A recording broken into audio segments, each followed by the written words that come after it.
안녕하세요. 오늘 우리가 함께할 이야기는 찰스 디킨스의 크리스마스 캐럴입니다. 이 작품은 인간의 마음 깊은 곳에서 일어나는 기적적인 변화에 대한 이야기인데요. 주인공 스크루지는 세상의 모든 따뜻함을 거부하고 돈과 이기심 속에 스스로를 가두어 버린 사람입니다. 그러나 이 차가운 마음에 세 명의 유령이 찾아오면서 모든 것이 바뀝니다. 과거, 현재, 미래의 크리스마스 유령은 스크루지를 강제로 자기 성찰의 여정으로 이끌고 그가 왜 이토록 외로운 사람이 되었는지, 그의 행동이 주변에 어떤 상처를 주었는지, 그리고 변하지 않으면 미래는 얼마나 비참할지를 직면하게 합니다. 크리스마스 캐럴은 우리에게 늦지 않았다는 희망의 메시지를 던집니다. 아무리 굳게 닫힌 마음이라도 공감과 사랑이라는 따뜻한 빛이 들어서면 언제든 녹아내릴 수 있다는 것을 보여줍니다. 이제 차가웠던 스크루지의 마음이 희망과 기쁨으로 가득 차는 기적의 순간으로 여러분을 초대합니다. 크리스마스 캐럴, 찰스 디킨스 지음. 말리의 유령. 말리는 죽었습니다. 말리는 스크루지의 오랜 동업자였습니다. 단 하나뿐인 친구이자 가족인 스크루지는 말리의 재산을 전부 상속받았습니다. 스크루지는 친구의 죽음에도 슬퍼하기는커녕 자신에게 남겨진 유산을 챙기는데 정신이 없었습니다.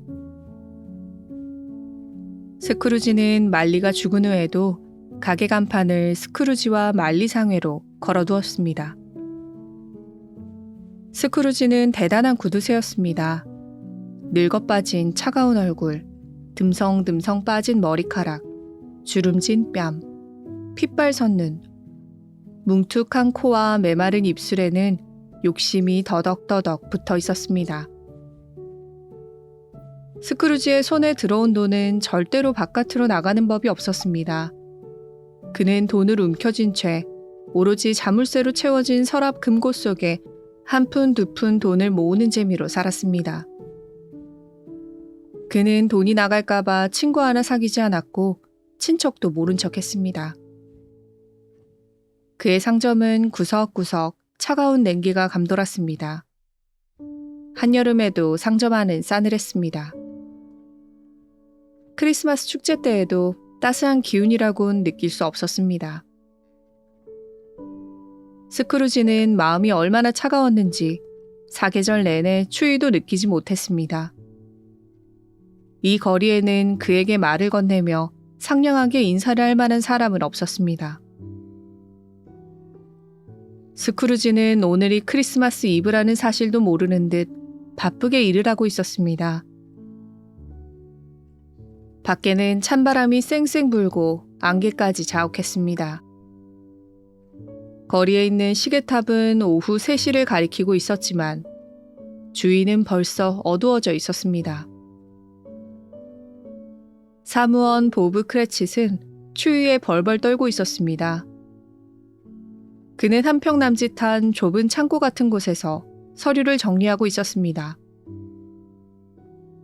보브는 정신없이 서류를 정리하면서 스크루지의 눈치를 살피고 있었습니다.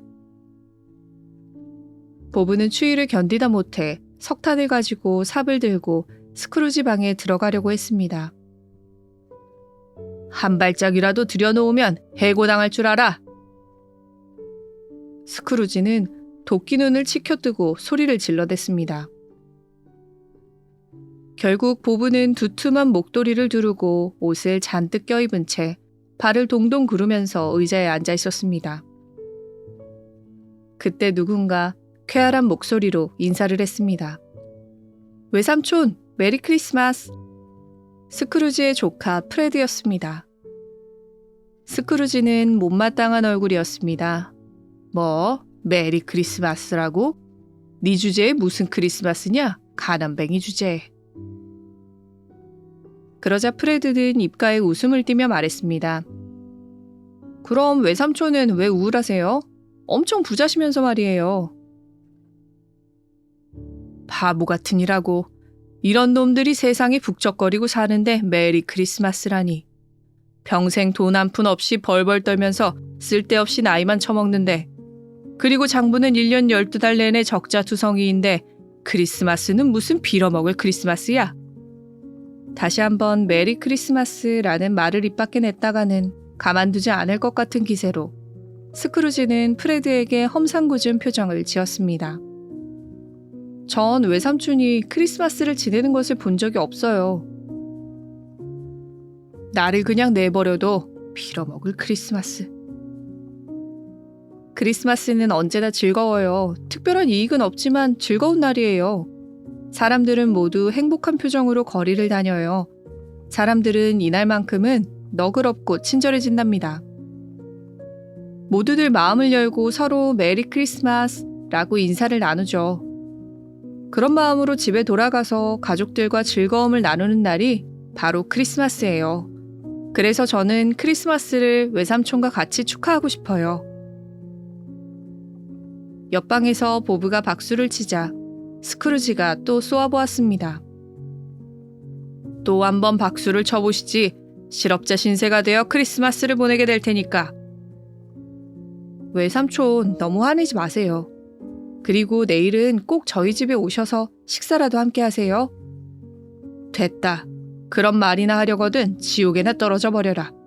네가 그런 끔찍한 일을 당하는 것을 봐야 할 텐데 말이다. 프레드는 스크루지의 악을 담긴 말에 그저 웃을 뿐이었습니다.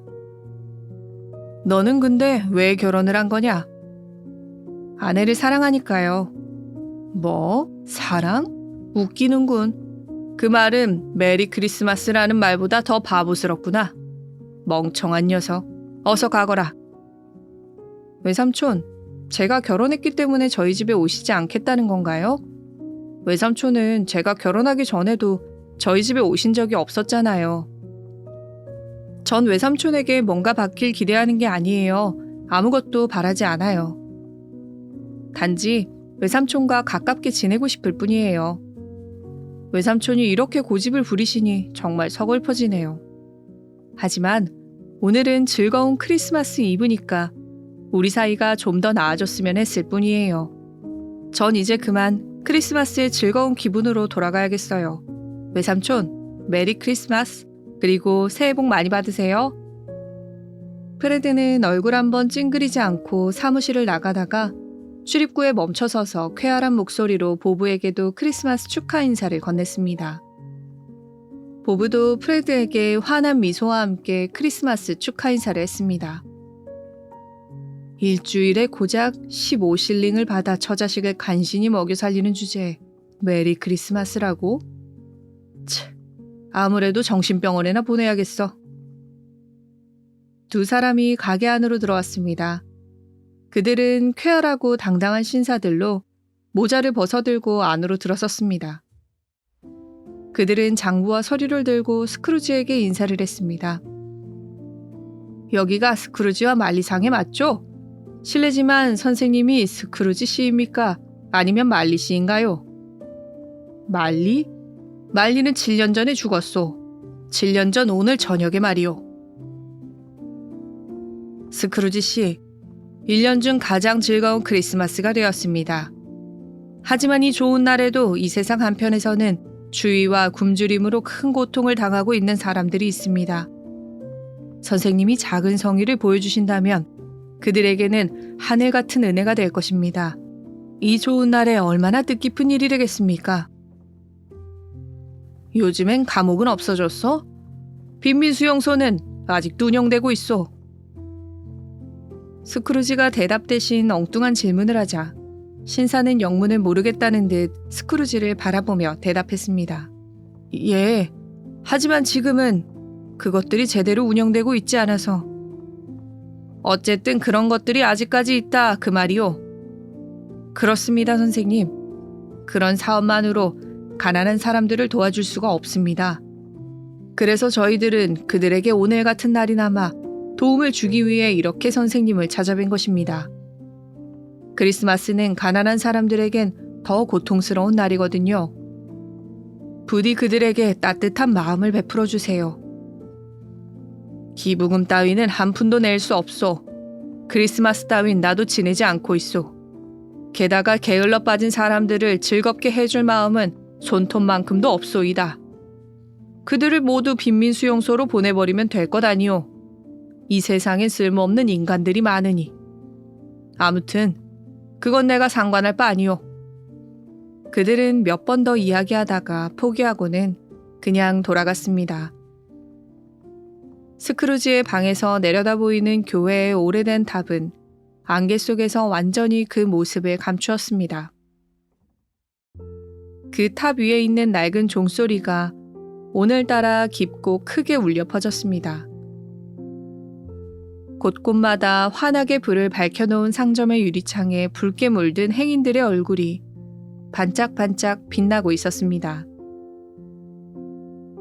식료품 가게마다 요란하게 장식되어 있는 케이크들은 축제 분위기 같았습니다. 성처럼 으리으리하게 꾸며진 시장 관저에서는 축하 케이크를 만들어 놓고 관저 앞에는 화려한 트리를 세워놓았습니다. 좁은 골목에 늘어서 있는 집들 가운데 작은 2층 다락방에 새들어 사는 주정뱅이 재봉사도 젊은 아내와 아들이 쇠고기를 사러 간 사이에 크리스마스 때 먹을 푸딩을 만들고 있었습니다. 한편 스크루지는 불만에 가득 찬 얼굴로 뭐라고 혼자 중얼거리고 있었습니다. 그때 사내아이가 스크루지 상점의 열쇠구멍으로 안을 들여다보면서 크리스마스 캐럴을 열심히 불렀습니다. 그러나 첫 마디를 채 다 부르기도 전에 사내아이의 목덜미는 스크루지의 두툼한 소나귀에 잡혔습니다. 사내아이는 기겁을 하며 손을 뿌리치고 재빨리 달아나고 말았습니다. 상점 문을 닫을 시간이 되었습니다. 스크루지는 아까부터 안절부절하며 왔다 갔다 하는 보부에게 퇴근해도 좋다는 눈짓을 보냈습니다. 보부는 기다렸다는 듯이 재빨리 촛불을 껐습니다. 보부는 상점 문을 걸어 잠갔습니다. 그리고는 서둘러 밖으로 나와 추위에도 아랑곳 없이 입가에 미소를 지으며 가족들이 기다리는 집을 향해 발걸음을 재촉했습니다. 스크루지는 음침한 식당에서 혼자 대충 저녁 식사를 하고 집으로 갔습니다. 그 집은 스크루지가 어렸을 때부터 살아온 곳입니다. 여러 세대가 살고 있다가 지금은 너무 낡아서 스크루지가 쓰는 방 외에는 모두 사무실로 빌려주고 있었습니다. 사방은 쥐 죽은 듯이 고요했습니다. 게다가 외등마저 없고 안개는 짙게 깔려 있었습니다. 오랜 세월 매일 걷던 길인데도 스크루지는 휘청거렸습니다. 문 가운데에는 유난히 큰 문 두드리는 쇠고리가 달려 있었습니다. 그는 한 번도 그것을 바꿀 생각을 해본 적이 없었습니다. 그는 언제나 그렇듯 무심코 열쇠구멍에 열쇠를 집어넣으려 했습니다. 그러다가 그만 깜짝 놀라고 말았습니다. 그 문의 쇠고리가 갑자기 말리의 얼굴로 변했기 때문입니다. 스크루지는 움찔하며 한 발짝 뒤로 물러서서 눈을 비비고 보았습니다. 말리의 얼굴은 어둠 속에서 다른 것들보다 더 뚜렷하게 보였습니다. 그의 얼굴은 화난 표정도 사나운 표정도 아니고 그저 번뜩이는 안경을 콧등에 걸쳐 쓴 생전 그대로의 모습이었습니다. 말리가 계속 자신을 바라보고 있자 점점 머리카락이 곤두서는 듯한 공포감이 밀려왔지만 스크루지는 정신을 차리고 고개를 세차게 저었습니다. 그러자 말리의 모습은 보이지 않고 문의 쇠고리는 원래의 모습으로 돌아와 있었습니다. 스크루지는 열쇠로 황급히 문을 열고 들어와 재빨리 문을 닫았습니다. 말리의 그림자가 뒤에서 쫓아오는 듯한 느낌이 들어서였습니다. 그는 계단을 올라 2층 방의 문을 모두 열어보았습니다. 그러고는 아무 일이 없다는 것을 확인한 다음에야 자기 방으로 들어갔습니다. 말리의 얼굴이 마음을 자꾸만 무겁게 눌러왔기 때문입니다. 모든 물건이 다 그대로 있자 스크루지는 그제야 마음을 가라앉히고 난로가에 앉았습니다. 그 난로는 성경에 나오는 이야기가 그려진 네덜란드 타일을 둘레 붙여놓은 고물이었습니다.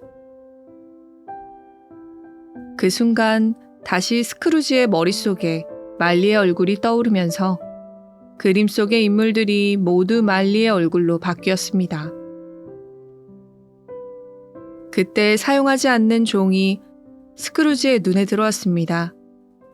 그 종은 예전부터 방에 걸려 있었습니다. 그런데 갑자기 종이 댕그랑 댕그랑 하며 조용히 움직이기 시작했습니다.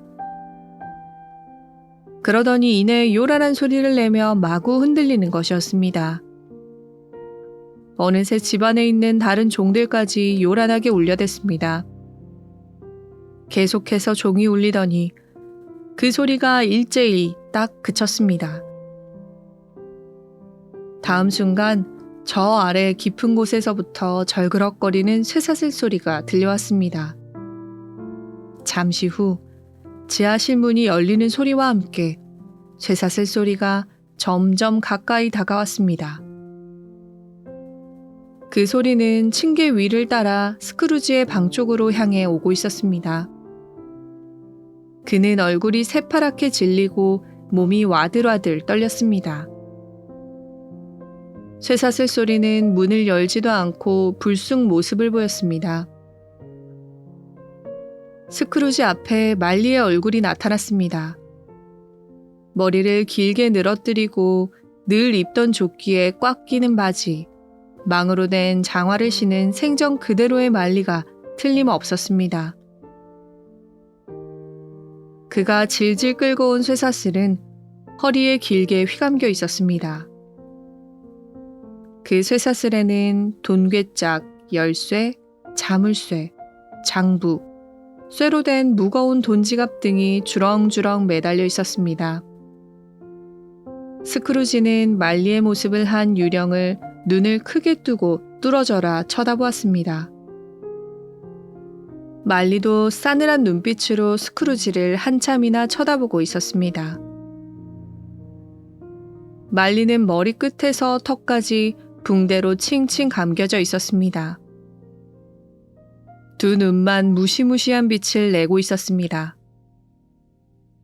스크루지는 믿을 수가 없었습니다. 도대체 무슨 일이야? 내게 볼 일이 있는가? 스크루지는 말리에게서 풍겨나오는 죽음의 그림자 때문에 온몸이 떨렸습니다. 꼼짝도 하지 않고 가만히 서 있는 그의 머리카락, 옷자락, 구두 장식술에서 수증기처럼 저승의 분위기가 슬슬 새어나와 스크루지의 잠옷자락을 휘감고 있었습니다. 말리의 유령은 소름 끼치는 무시무시한 소리를 지르면서 사슬을 흔들어댔습니다. 말리의 유령은 차가운 방인데도 더워서 못 견디겠다는 듯이 머리에 붕대를 흔들어 풀었습니다. 그러자 아래턱이 가슴으로 뚝 떨어져 나갔습니다. 스크루지는 너무 놀라서 뒤로 넘어질 뻔했습니다. 그는 의자에서 벌떡 일어나 말리의 유령 앞에 무릎을 꿇었습니다. 제발 나를 용서해주게. 도대체 왜 나를 괴롭히는 건가? 유령이 왜 인간 세상에 나타나서 나를 괴롭히는 건가? 어떤 사람이든 그 영혼은 이 세상 사람들 사이를 돌아다니게 마련이야. 만약 살아있을 때 그렇지 못하면 죽은 뒤에라도 여기저기를 돌아다녀야만 하네. 후회하면 뭐하나. 살아있을 때 사람들과 함께 행복과 괴로움을 나누며 살았어야 했는데 이젠 그저 말없이 지켜보고 있어야만 하는 신세가 되었으니. 그런데 자네는 왜 쇠사슬에 묶여있나? 살아있을 때 내가 만든 쇠사슬에 묶여있는 거야. 다 한 고리씩 내가 만들어낸 거야. 이걸 스스로 허리에 감고 또 몸에 걸쳐야만 해. 유령이 스크루지의 코앞에 바짝 갖다 대는 동괴짝이며 열쇠, 장부 등이 쇠사슬에 엉켜 요란한 소리를 냈습니다. 니놈에게 걸쳐질 쇠사슬의 무게를 알아? 니놈도 이미 7년 전 크리스마스 이브에 내 것과 똑같은 무겁고 기다란 쇠사슬을 만들었지. 그리고 그 뒤로도 그 고리를 만드느라 여념이 없었으니 아마도 지금쯤은 꽤 묵직하게 되어 있을 거야. 스크루지는 자신의 몸에 기다란 쇠사슬이 묶여있는 듯한 착각이 들어 마룻바닥을 살펴보았습니다. 그러나 아무것도 없었습니다. 이봐 말리, 내가 편해질 수 있도록 도와주게나. 내겐 더 이상 시간이 없어. 난 또 어디론가 가야 해. 하지만 지금의 내 모습이 이렇게 된 것은 내가 살아있을 때 욕심을 부리면서 착하게 살지 않았기 때문이라는 것만 알아두게. 나는 살아있을 때 내 욕심만 채우면서 살았지. 줄곧 쉬지 않고 마음 편할 날 없이 끊임없이 고통에 시달렸지. 갑자기 말리의 유령이 고함을 버럭 지르면서 쇠사슬을 소름 끼치게 철그덕거렸습니다. 헛된 욕심에 사로잡혀 자신을 올가매고 겹겹의 쇠사슬로 얽매인 죄인이여. 여러 시대에 걸쳐 인간들이 세상을 위해 노력하지만 그 결실을 맺으려면 얼마나 많은 시간이 걸린다는 것을 모르니 한 번 온 인생에서 그 기회를 놓치고 후회한들 되돌릴 수 없으니 내가 바로 그랬어. 그게 바로 나였다고. 하지만 말리, 자네는 훌륭한 사업가였잖아. 사업? 사람들을 위하는 것이 바로 내가 해야 할 일이었어. 더 많은 사람들이 행복해지도록 도와줘야 했어. 1년 중 크리스마스가 제일 괴롭다네. 살아있을 때 나는 얼마나 많은 사람들을 모른 척 했던가. 왜 가난한 사람들을 위해 살지 않았을까? 내가 오늘 저녁에 여기에 온 것은 아직 자네에게는 나와 같은 운명을 피할 기회와 희망이 있다는 것을 가르쳐주기 위해서야. 이제 여기 새 유령이 나타날 거야. 그 말에 스크루지의 얼굴은 금방이라도 쓰러질 듯이 창백했습니다. 만약 그들을 피한다면 자네는 내가 겪고 있는 이 고난을 피할 수 없을 걸세. 내일 새벽 1시에 종이 울리면 첫 번째 유령이 나타날 거야. 그리고 모레 같은 시각에 두 번째 유령이, 그리고 그 다음날 자정에 세 번째 유령이 나타날 걸세. 내가 한 말들을 잘 기억해두게나. 말리의 유령은 잠시 후 미끄러지듯 물러났습니다. 창문이 활짝 열리고 말리의 유령이 무시무시한 소리를 냈습니다.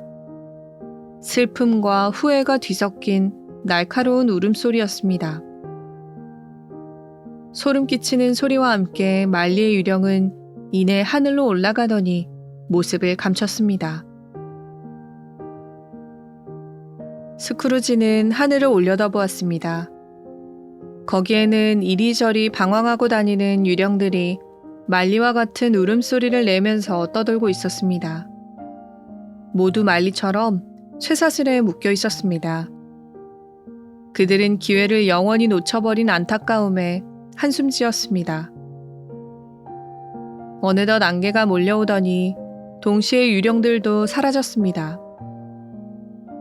너무 엄청난 일을 겪어서인지 스크루지는 다른 생각을 할 겨를도 없이 그대로 침대로 들어가 골아떨어졌습니다. 첫 번째 유령. 스크루지가 정신을 차리고 눈을 떴을 때 교회당의 종소리가 들려왔습니다. 종은 12번을 울리고 나서야 멈췄습니다. 깜짝 놀라 일어난 스크루지는 바깥을 내다보았습니다. 밖은 어두컴컴해져 있었습니다. 그가 잠자리에 든 것이 새벽 2시가 넘어서였는데 낮 12시도 아니고 벌써 밤 12시가 된 것입니다. 그토록 떠들썩하던 거리는 고요하고 사람 하나 보이지 않았습니다. 그는 다시 침대로 기어들어가 자신에게 일어난 일을 생각해 보았습니다. 그때 불현듯이 새벽 1시가 되면 첫 번째 유령이 나타날 것이라던 만리 유령의 말이 떠올랐습니다. 드디어 1시를 알리는 종소리가 둔탁하게 울려 퍼졌습니다. 그 순간 방 안이 환해지더니 시트자락이 와락 젖혀졌습니다. 그것은 저절로 그런 것이 아니라 분명 누군가에 의해 일어난 일이었습니다. 스크루지는 기겁을 하며 그 자리에 얼어붙은 듯 꼼짝 않고 있었습니다. 방의 정면에 유령이 우뚝 서 있었습니다. 흰 머리카락이 목덜미에서 등까지 흘러내린 노인이었습니다. 얼굴은 주름살 하나 없이 매끈하고 젊어 보였습니다. 팔은 무척 길고 근육이 억세어 보였습니다. 다리는 길고 약해 보였으며 맨발이었습니다. 유령은 새하얀 반소매 웃옷을 입고 있었는데 허리를 두른 띠에서는 번쩍번쩍 광채가 났습니다. 한 손에는 싱싱한 사철나무 가지를 들고 있었습니다. 그리고 무엇보다 눈길을 끄는 것은 머리 꼭대기에서 눈부시게 밝은 빛이 솟아나 그 빛으로 유령의 모습이 밝게 보이는 것이었습니다. 한 손에는 모자를 들고 있었는데 그 모자는 빛을 꺼주는 소등이 역할을 하는 듯 했습니다. 그 유령은 팔만 있는가 하면 곧 한쪽 다리뿐이고 다시 다리가 20개나 되었다가 어느새 머리가 없는 2다리뿐이었으며 또다시 몸통은 없이 머리만 남는 것이었습니다. 없어지는 부분은 캄캄한 어둠 속에서 녹아내려 형태가 보이지 않았습니다. 스크루지가 놀라서 보고 있자 유령은 원래의 형체를 드러냈습니다. 당신이 오늘 오실 거라던 그 유령이십니까? 당신은 도대체 누구십니까? 과거의 크리스마스 유령이지. 바로 네 옛 시절 일이지. 욕심으로 가득 차서 오랜 세월 동안 내 머리에 이 모자를 쓰게 한 사람 중에 하나가 바로 너다. 당신은 무슨 일로 이렇게 오신 겁니까? 네 행복을 위해서지. 지금부터 나와 함께 여행을 간다. 네 생각을 바르게 고쳐주겠다. 유령은 어느새 다가와 스크루지의 팔을 성큼 잡고 창문 쪽으로 갔습니다. 잠시 후 그들이 도착한 곳은 길 양쪽에 밭이 있는 시골길이었습니다. 눈이 소복이 쌓인 맑게 갠 추운 겨울 한낮이었습니다. 스크루지는 두 손을 모아 쥐고 감동스런 얼굴로 주위를 둘러보았습니다. 이곳은 내가 태어난 고향이다. 그래, 내가 어릴 때 살던 곳이야. 스크루지의 머릿속에는 어린 시절의 추억들이 하나둘 떠올랐습니다. 그는 시골의 향기로운 냄새를 맡았습니다. 오랫동안 잊고 있던 희망과 기쁨, 그리고 걱정거리가 뒤엉켜 떠올랐습니다. 스크루지에게는 모든 것이 낯익고 그리운 것들이었습니다. 잠시 후 그들은 새로운 골목길로 접어들었습니다. 전에는 큰 저택이었던 것으로 보이나 지금은 허물어진 어느 집으로 들어갔습니다. 들어가서 활짝 열린 문을 통해 방 안을 들여다보았습니다. 방 안은 그저 넓기만 하고 냉기마저 감돌았습니다. 그 집 전체에 왠지 소름이 끼치게 하는 기운이 깃들어 있는 것 같았습니다. 유령과 스크루지는 뒷곁으로 가보았습니다. 길고 휑한 방이 보였습니다. 방 한가운데에는 초라한 책상과 의자만 있을 뿐 아무것도 없었습니다. 의자에는 한 소년이 쓸쓸하게 책을 읽고 있었습니다. 그 소년은 스크루지의 어린 시절 모습이었습니다. 스크루지는 어린 시절 자신의 모습이 불쌍해 보여서 눈물이 났습니다. 어젯밤에 자신의 상점 앞에서 크리스마스 캐럴을 부르던 아이가 생각났습니다. 그 아이에게 뭘 좀 줬더라면 좋았을걸.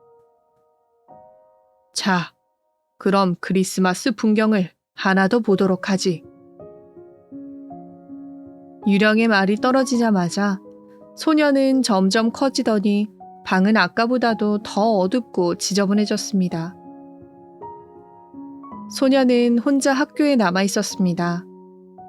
잠시 후 문이 열리고 소년보다 어린 소녀가 뛰어들어왔습니다. 소녀는 아버지가 오빠를 집에 데려와도 좋다고 했다면서 기뻐했습니다. 동생은 어른이 되어서 죽었지. 아마 아이가 있었을 텐데. 네, 조카 프레드요.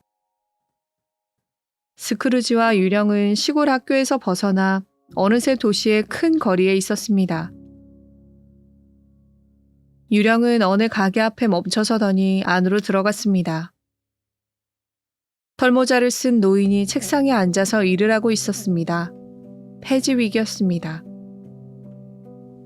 그는 7시가 되자 두 젊은이를 불렀습니다. 청년의 모습을 한 스크루지와 동료 딕이었습니다. 패지윅 영감은 일하던 것을 멈추고 크리스마스 이브를 위해 가게 안을 꾸몄습니다. 가게 안은 어느새 따뜻한 겨울밤의 무도회장으로 변해 있었습니다.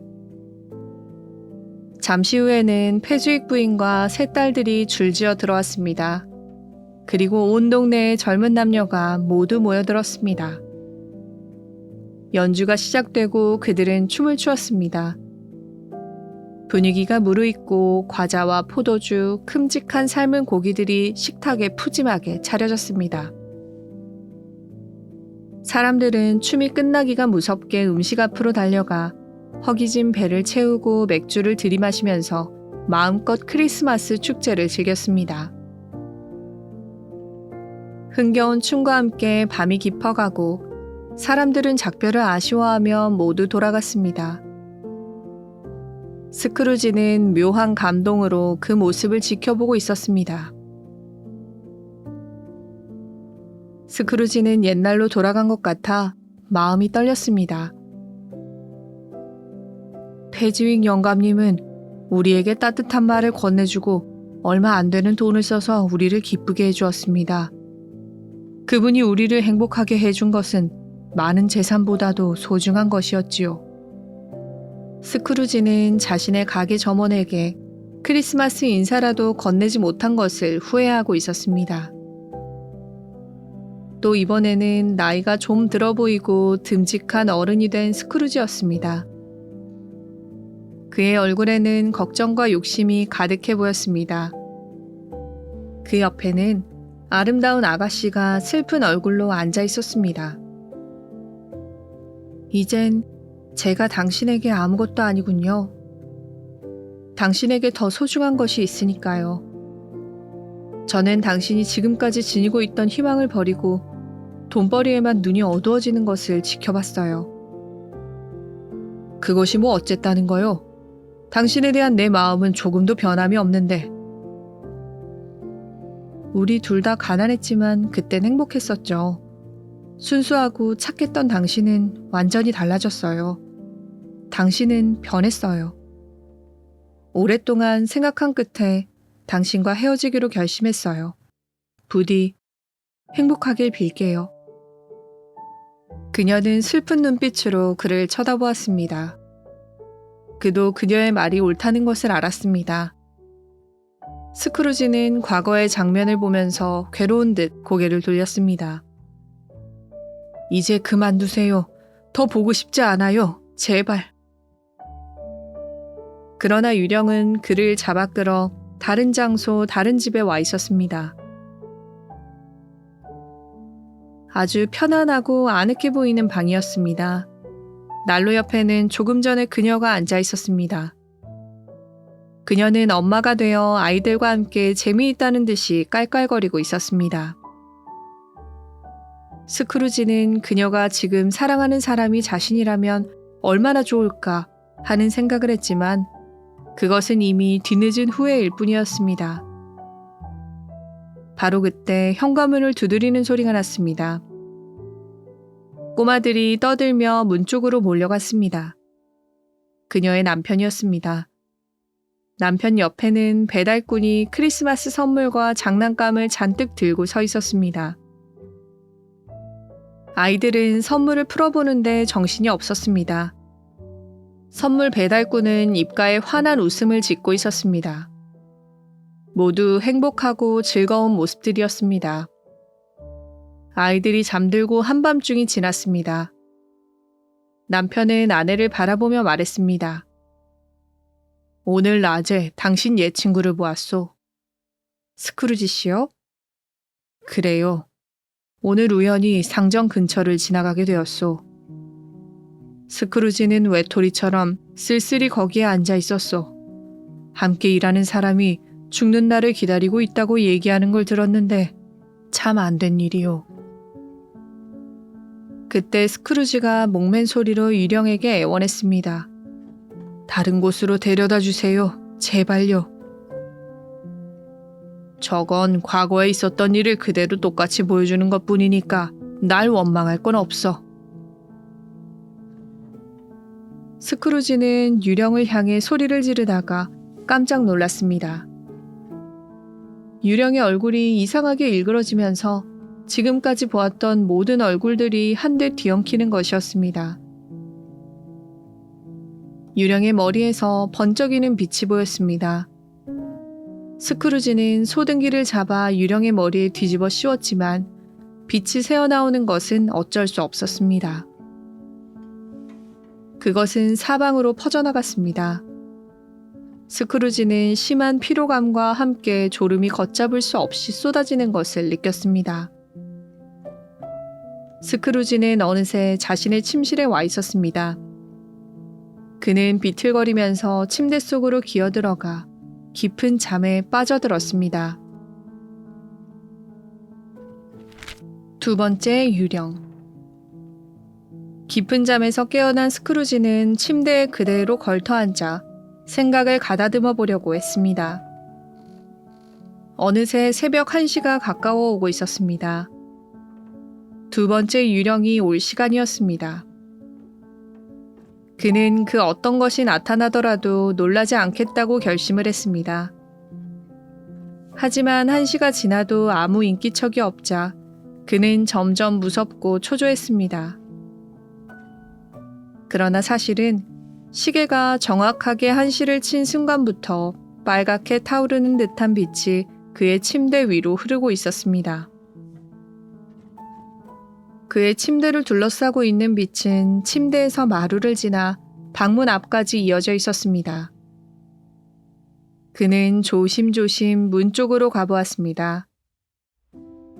갑자기 낯선 음성이 그의 등 뒤에 들려왔습니다. 뒤를 돌아보니 조금 전까지도 멀쩡하던 방 안이 순식간에 달라져 있었습니다. 방 안은 온통 초록색 잎으로 덮여 있었습니다.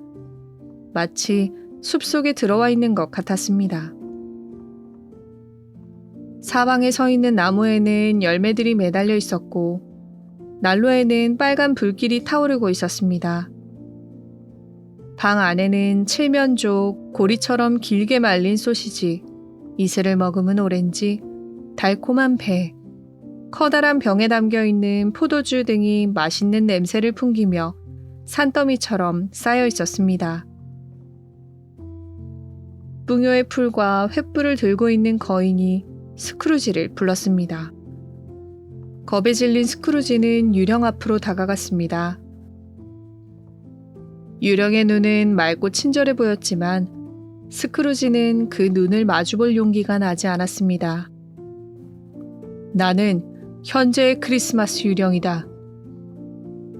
유령은 가장자리가 흰 털로 된 짙은 녹색 망토를 두르고 있었습니다. 주름이 많이 잡힌 옷 밑으로 드러난 발은 맨발이었습니다. 유령의 머리는 짙은 갈색으로 자연스럽게 흐트러져 있었고 온화한 얼굴, 빛나는 눈, 다부지게 벌어진 손, 우렁찬 목소리, 거침없는 태도에 쾌활하고 느긋한 모습이었습니다. 허리에는 녹이 잔뜩 쓴 칼을 차고 있었습니다. 유령님, 마음대로 어디든 데려가 주세요. 어젯밤에는 억지로 끌려다녔지만 지금 생각해보면 배운 게 아주 많았습니다. 오늘 밤에도 많은 것을 가르쳐 주십시오. 어느덧 스크루지와 유령은 크리스마스 날 아침 길가에 서 있었습니다. 날씨는 지독하게 추웠고 하늘은 흐려 있었습니다. 골목마다 안개가 끼어 있었지만 거리에는 상쾌한 기운이 넘쳐 흘렀습니다. 모두가 크리스마스가 주는 즐거움 때문이었습니다. 과일 가게 안에는 먹음직스러운 과일들이 가득 쌓여 있었고 식품점 안에는 건포도와 향긋한 향료들이 질비하게 늘어져 있었습니다. 설탕을 듬뿍 묻혀 만든 과일 젤리도 다른 음식들과 함께 크리스마스 분위기를 한껏 자아내고 있었습니다. 모두들 한결같이 즐거워했습니다. 첨탑의 종들이 여기저기서 일제히 울려 퍼지자 사람들이 멋진 옷을 차려입고 교회로 몰려들었습니다. 유령은 가난한 사람들이 모여든 빵집 문 앞으로 가까이 가더니 사람들이 지나갈 때마다 장바구니 뚜껑을 열어서 그 위에 횃불에서 나오는 향료를 뿌려주었습니다. 그 향료는 매우 신기해서 서로 다투던 사람들도 무슨 일이 있었냐는 듯이 툭툭 털고 즐거워했습니다. 맛있는 음식을 요리하는 냄새가 여기저기에서 풍겨나오고 길에 깔린 돌덩이라도 삶고 있는 듯 거리마다 김이 피어올랐습니다. 유령은 스크루지의 사무실 사무원인 보브의 집으로 갔습니다. 문 앞에 이르자 유령은 미소를 지으면서 횃불로 보브 크레칫의 집을 축복해 주었습니다. 보브의 집은 가난하고 아들 팀은 몸이 약하지만 모두들 밝았습니다. 식구들은 서로 도와가며 음식을 준비했습니다. 접시가 각자의 앞에 놓이고 감사기도도 끝났습니다. 이윽고 크레칫 부인이 거위 요리를 준비하자 모두들 즐거운 탄성을 지르고 저마다 한마디씩 칭찬을 했습니다. 식구들은 거위 요리를 맛있게 먹었습니다. 저녁 식사가 끝난 뒤 식구들은 난로를 청소하고 불을 지폈습니다. 커다란 항아리 속에 담긴 혼합주도 맛이 그만이었습니다. 보잘것없는 잔은 고급스러운 잔 못지않게 화려했습니다. 모두 메리 크리스마스, 우리 가족에게 신의 은총이 가득하기를. 스크루지는 난생 처음 느껴본 감동으로 가슴이 벅차오르는 것을 느꼈습니다. 오늘 즐거운 크리스마스를 맞이해서 나는 스크루지 씨의 건강을 위해 축배를 들겠소. 아니, 무슨 말도 안 되는 소리예요. 그 사람이 이 자리에 있었으면 좋겠군요. 실컷 욕이나 하게요. 보브의 아내가 얼굴을 붉히며 소리쳤습니다. 아니, 애들 앞에서 그게 무슨 소리요. 오늘은 크리스마스잖아요. 모두들 스크루지에 대해 좋은 말을 하고 싶진 않았지만 보브의 말에 하는 수 없이 진심이 담기지 않은 말로 축배를 들었습니다. 이들 가족에게 스크루지는 괴물과 같았습니다. 밤은 점점 깊어갔습니다. 보브의 가족은 특별한 만찬을 준비한 것도 아니었고 훌륭한 옷을 입은 것도 아니었지만 모두 감사하는 마음으로 가득 차 있었습니다.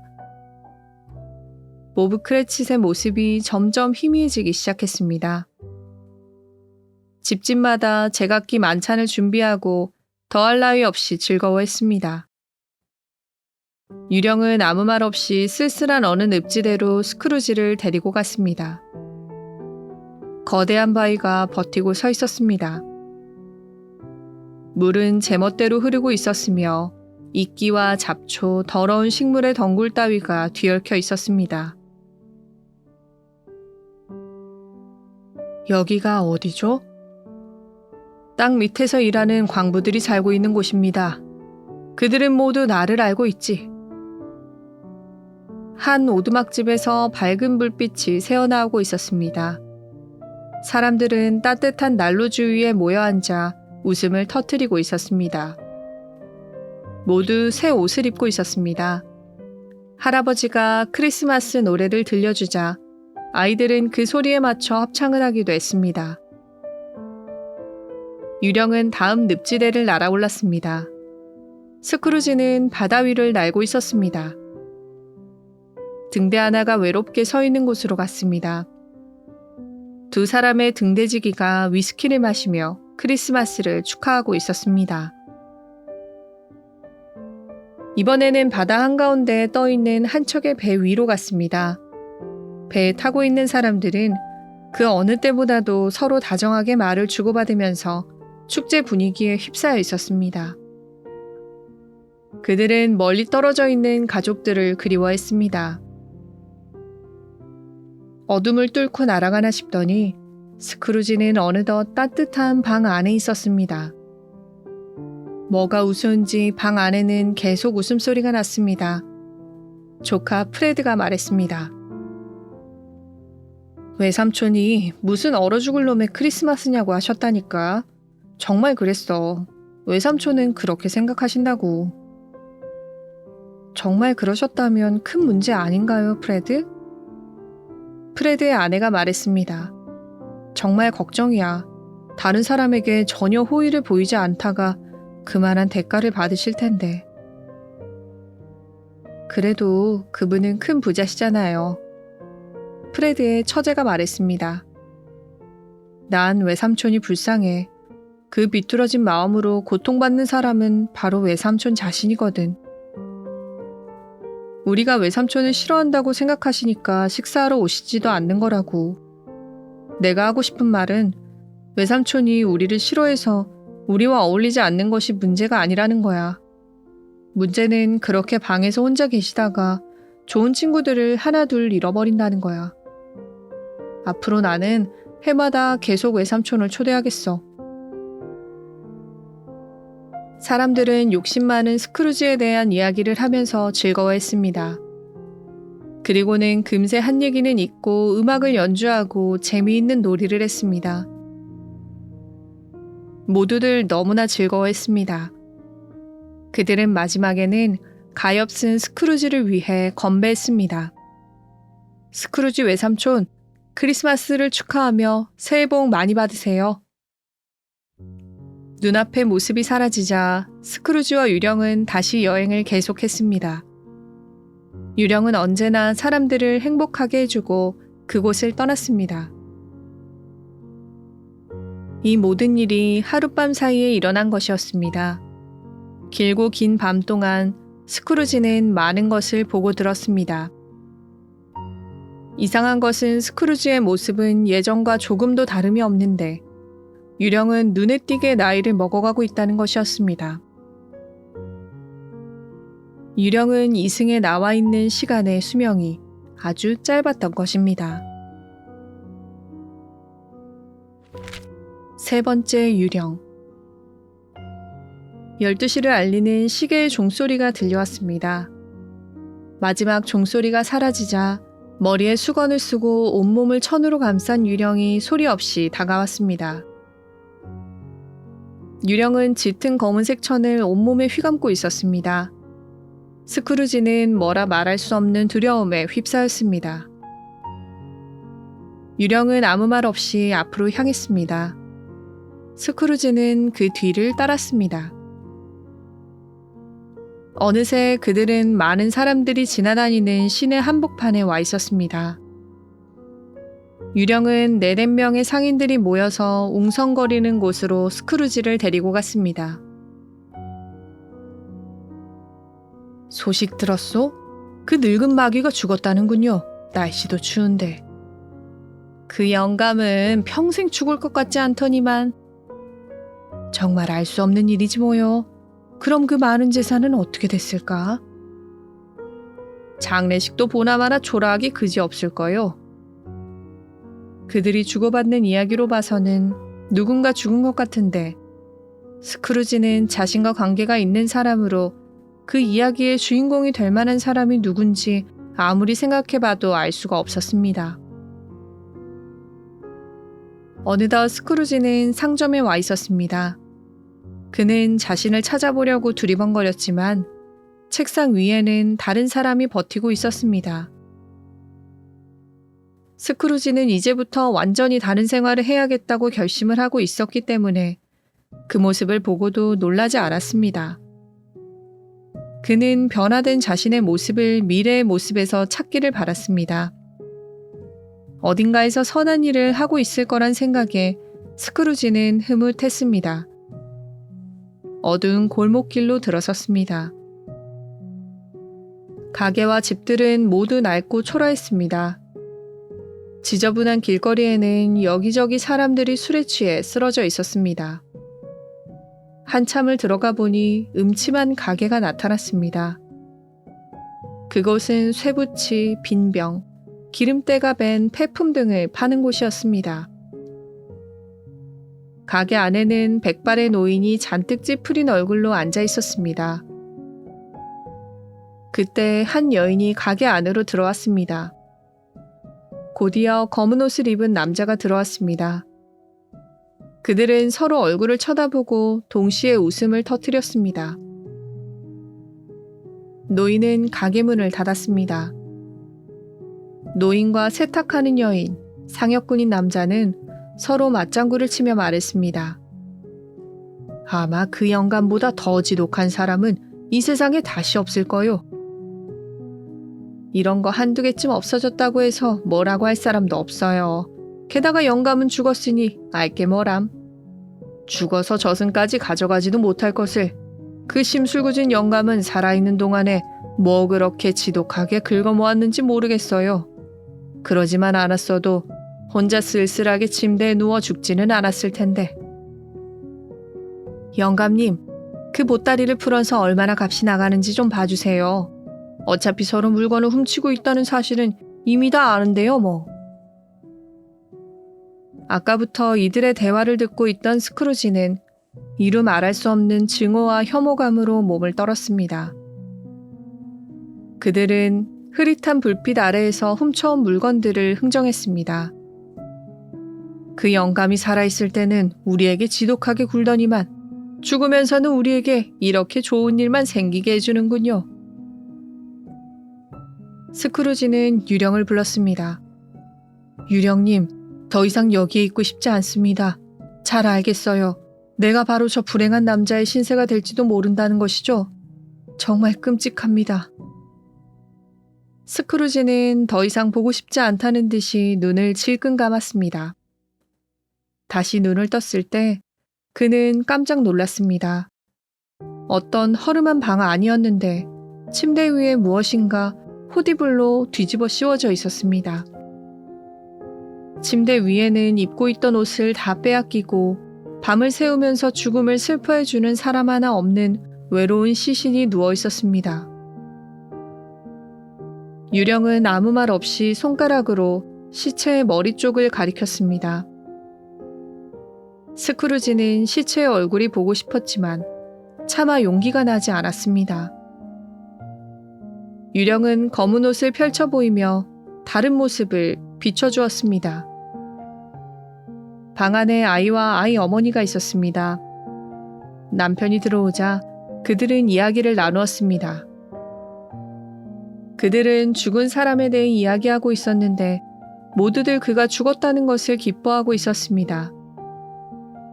유령은 스크루지를 데리고 낯익은 거리를 끌고 다녔습니다. 그는 자신의 모습을 찾으려고 애썼지만 어디에도 자신은 없었습니다. 유령이 보브 크레칫의 집으로 들어갔습니다. 크레칫 부인과 아이들이 난로 주위에 있었는데 분위기가 쥐죽은 듯이 고요했습니다. 그때 보브가 들어왔습니다. 아빠, 이제 슬퍼하지 마세요. 울지 마세요. 보브는 환하게 미소를 지었지만 금세 울기 시작했습니다. 당신도 함께 갔으면 좋았을 걸 그랬어. 그 묘지가 얼마나 푸른지 보았다면 당신 마음도 훨씬 편안했을 텐데. 앞으로 자주 가면 되지 뭐. 가엾은 팀.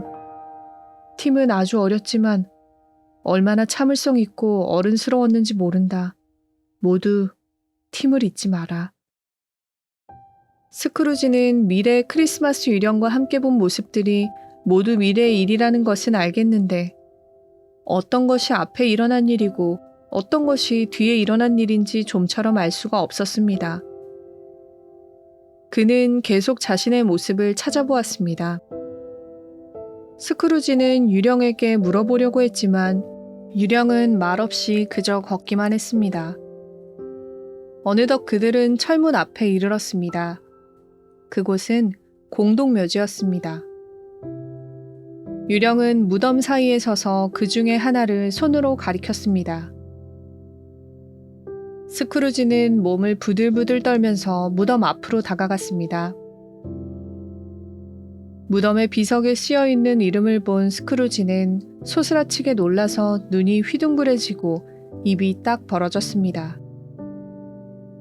그 비석에는 에비니저 스크루지라고 쓰여 있었습니다. 그럼 그 침대에 누워있던 시체가 바로 저란 말씀입니까? 그는 땅바닥에 털썩 주저앉아 하염없이 눈물을 흘렸습니다. 유령님, 저는 예전의 제가 아닙니다. 유령님을 만나고부터 이제 저는 다시 태어났습니다. 저는 마음을 고쳐먹고 새로운 삶을 시작하겠습니다. 당신이 보여주신 환영들을 이제부터 바꿀 수 있다고 한마디만 해주세요. 저는 앞으로 마음속 깊이 크리스마스를 축복하고 그런 마음으로 살겠습니다. 과거, 현재, 미래의 유령님들을 생각하며 열심히 살겠습니다. 스크루지는 유령의 손을 힘껏 움켜잡았지만 유령은 그 손을 뿌리쳤습니다. 그는 두 손을 모으고 간절히 마지막 기도를 드렸습니다. 그러자 유령의 모자와 옷에 변화가 일어나고 있음을 알았습니다. 그것은 점차 움츠러들고 찌그러지더니 마침내 침대 기둥으로 변했습니다. 크리스마스 아침. 그것은 틀림없는 스크루지의 침대 기둥이었습니다. 스크루지는 어둠 속에 혼자 남아 있었습니다. 그는 떨리는 가슴을 주체할 수 없었습니다. 이제부터 그의 미래는 새로 시작되는 것이었습니다. 지금까지의 잘못을 뉘우치고 새롭게 살 수 있는 미래가 자신에게 남아있다는 것이 다행스럽게 느껴졌습니다. 앞으로 새 유령님이 가르쳐주신 교훈대로 착하게 살아가야지. 그 새 유령님도 늘 내 마음속에서 나를 격려해 주실 거야. 스크루지는 새롭게 출발할 미래를 생각하니 흥분이 되었습니다. 얼굴은 눈물로 범벅이 되었고 목소리까지 나오지 않았습니다. 하지만 그는 바쁘게 움직였습니다. 지금 내 몸은 깃털처럼 가볍고 행복하구나. 메리 크리스마스. 온 세상 사람들 새해 복 많이 받으시구려. 그는 처음으로 아주 크게 웃었습니다. 교회의 종소리가 들려왔습니다. 난생 처음 듣는 힘찬 소리였습니다. 그는 창문을 열었습니다. 맑고 차가운 공기, 매서운 바람, 황금빛 태양, 모두 그를 축복하는 것 같았습니다. 스크루지는 창문 밑으로 지나가는 새 옷을 차려입은 꼬마에게 오늘이 무슨 날인지 소리쳐 물어보았습니다. 오늘요? 크리스마스잖아요. 오늘이 크리스마스라고? 지나가 버린 게 아니었구나. 그 유령들이 하룻밤 사이에 그 많은 것들을 보여줬던 모양이군. 스크루지는 꼬마에게 가게에 가서 아주 큰 칠면조 고기를 주문해달라고 부탁하고는 심부름값을 주었습니다. 스크루지는 주문한 칠면조 고기를 보브 크레칫의 집으로 보냈습니다. 그는 거리로 나섰습니다. 마침 전날 사무실로 기부금을 청하러 왔던 사람을 만났습니다. 스크루지는 심한 죄책감과 부끄러움을 느꼈습니다. 그러나 용기를 내어 그에게 다가가 많은 액수의 돈을 기부하기로 약속했습니다. 스크루지는 교회에도 들르고 거리를 돌아다니면서 바쁘게 오가는 사람들을 미소 띤 얼굴로 쳐다보거나 아이들의 머리를 쓰다듬어 주었습니다. 그리고 사람들에게 친절하게 말을 붙이기도 했습니다. 오후에는 조카 프레드의 집에 갔습니다. 그곳에는 먹음직스러운 음식들이 가득 차려져 있었습니다. 스크루지는 크게 소리를 지르며 두 팔을 벌리고 프레드 앞으로 다가갔습니다. 그들 부부는 눈이 휘둥그레졌습니다.